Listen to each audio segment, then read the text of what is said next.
Do you want to improve at a quicker pace? Check out the GitGud course. Instead of just understanding concepts, you'll learn how to implement them directly into your driving. What makes it effective is the approach and practical drills.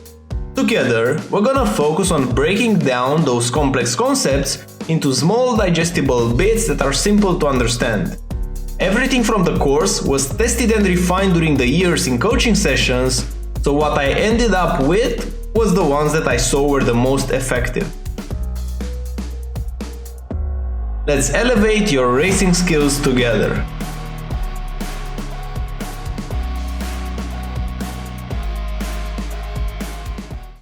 Now for the track guide. Guys, before starting, if you want to improve at a quicker pace, check out my website. I have plenty of courses, even car-specific courses.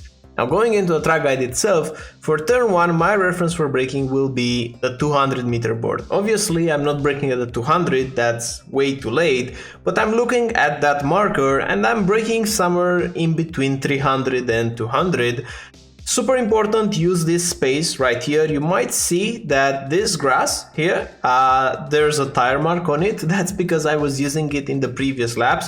So I'm trying to use as much as I can to open up. And as you can see here to the left side of the white line, there's a bit of space, there's a bit of concrete, and you want to use this, so you want to put your tire on this part. Super important, because this leads to a big straight. So anything that we can do to maximize our exit, meaning using more track, being efficient under braking, cutting a lot on the inside part of the curb, we'll talk about that because I do a small mistake around here. So everything that you can do to make this corner easier and be earlier on the gas and basically carry more speed into the corner, this gain will be compounded because of the straight. So in terms of the braking, I'm aiming to go around 80% on the brakes. I don't want to go more than this.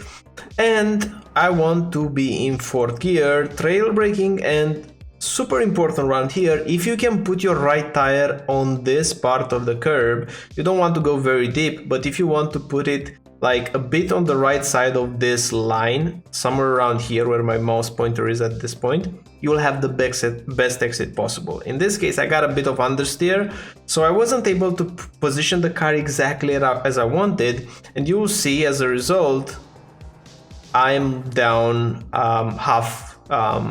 almost 1/10, half a tenth. So make sure you're cutting a lot on that inside curb. The moment that you go on throttle, you stay on throttle, you can use all this space. Look, there's no off track around here, and you will still be good. And now we're going uphill. You really want to minimize the steering wheel angle that you will use and to upshift late. Notice that I'm in 5th gear and I'm upshifting to 6th around here.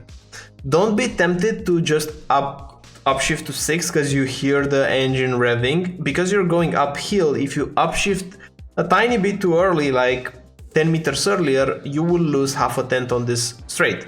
So really have to make sure you're upshifting at the right RPMs when you're past the uphill section. Now going into the chicane, 300 meter board will be your friend. I'm looking at the 300 or this orange part on the left side. At that point, I'm starting to brake and turn at the same time. I'm aiming to go as close as I can to this wall right here on the right side. This is my reference. And in terms of braking, you will do almost like a 2-stage of braking. And let me just show you the end result, my brake shape. You see, it goes a bit high, then it dips, and then it goes a bit high again. The reason why I'm doing this is because of these curbs. Because right now I can brake hard, but when I'm meeting the curb, I have to just modulate the braking a bit, and then I can reapply it. Just because of that curb, it can bump your car in a strange way. So if you're doing like a slight modulation with the brakes, that's gonna be perfectly fine. Now in terms of the throttle input, because the throttle here matters a lot, you have to be as soon as you hit the second curve, you have to go on the gas. And let's take it step by step, let's not rush it, because super important from this point onward, the reason why we're cutting this much is because we want to shorten our distance into this chicane. So the shortest path, it's a straight line. So what I'm trying to do in terms of positioning the car, I'm trying to cut through both these curves as straight as I can. That's why I'm choosing this angle. And now I just keep the car straight, look.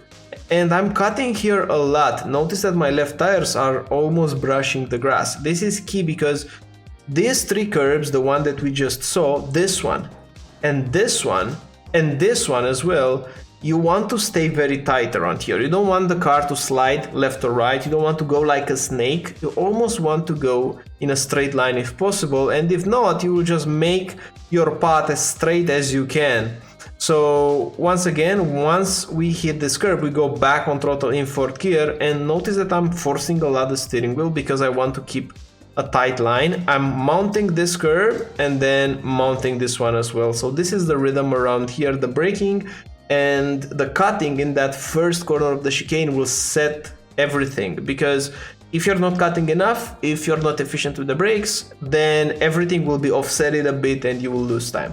Now in fifth gear right now, this is done mostly on feel. What I'm trying to do is to push the car initially be wide, give it a bit of brakes up until I get to this exit concrete road on the right side, and when I'm arriving here, I'm pushing back the gas, holding it flat, using all the space around here, and now we're repositioning for the next corner. Braking reference will be this drain on the right side, this one right here. I'm braking slightly before it, and once again notice that there's a bit of space to the right side of the white line that you can use this space around here. So trying to use everything in fifth gear, downshifting to fourth. Super important around here, it's a long trail braking. And you can steer quite a lot. So look, still on the brakes, still trailing, and now going on the gas. So this is a longer corner than you think, and notice how much I'm braking. Look, in terms of time, braking, still braking, gas.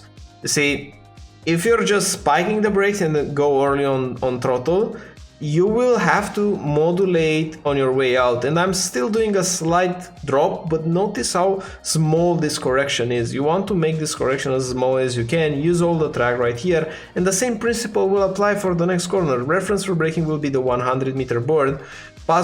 Before the 100, I'm applying the brakes, once again using all the track to the left side of the white line. There's a bit of space, you want to use it, and now while braking into this corner, I'm go initially straight and then I turn more, because you really want the late apex. You don't want to apex around here, so don't look at the curb around here, because you have to cut it very late. Look around here, you can't even see it from the entry. So once again, it's a long trail braking, following by just trying to be on throttle as confidently as you can, use all the space around here. And now we go into the last sector. The corner that we have in front can be quite easy to mess up. I'm braking in between the 200 and 100, so right here I'm applying the brakes.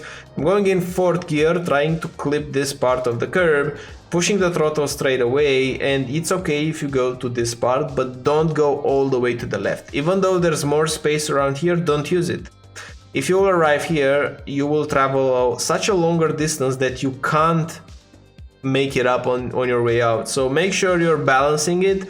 For sure you want to use it, but don't use it all the way. It will be slower, 100%. And now for this corner right here, reference for braking will be quite when you start to see that, you know, the road straightens up or it's a bit flatter. So you brake on the top of the crest. And then in fourth gear, I'm not even downshifting, I'm braking in fourth gear, I'm not upshifting to fifth as well. So in fourth gear, I'm trying to trail brake a lot and go on throttle and take a late apex like this. So my best advice for this track would be practice trail braking. You have to stay more on the brakes. If you find yourself that you're not getting the rotation that you need, you always do corrections under throttle on your way out, or you feel like you're using the steering wheel but the car doesn't turn, you get wide exits. Just hold the brakes longer, just that. And now going into the second to last corner, using all the space here, because this is a high-speed corner you want to open up. Then I'm turning close to the 100, committing to the turn. I'm clipping this part of the curb a tiny bit, and notice that it's just a lift, and in between the lift I give like 1% on the brakes. Don't drive with gaps in your inputs. Try to add a bit of brake right there. And now for the last corner, my reference for braking is quite difficult to find, so I'm doing mostly on feel. You can use those go bowling signs on the right side, so when you see two of them you can apply the brakes. you will downshift to fourth and you will go into this compression zone right here, because there's a lot of grip here. You want to arrive quickly. The moment that you're there, you have to push the throttle, use a bit of steering wheel angle at the apex. It's okay to force the car at the apex, and then go back on the gas. And in short, that's the lap. Hope you like it, hope you enjoy it. If you want to improve at a quicker pace, you know my website, and looking forward to see you in the next one. Bye bye.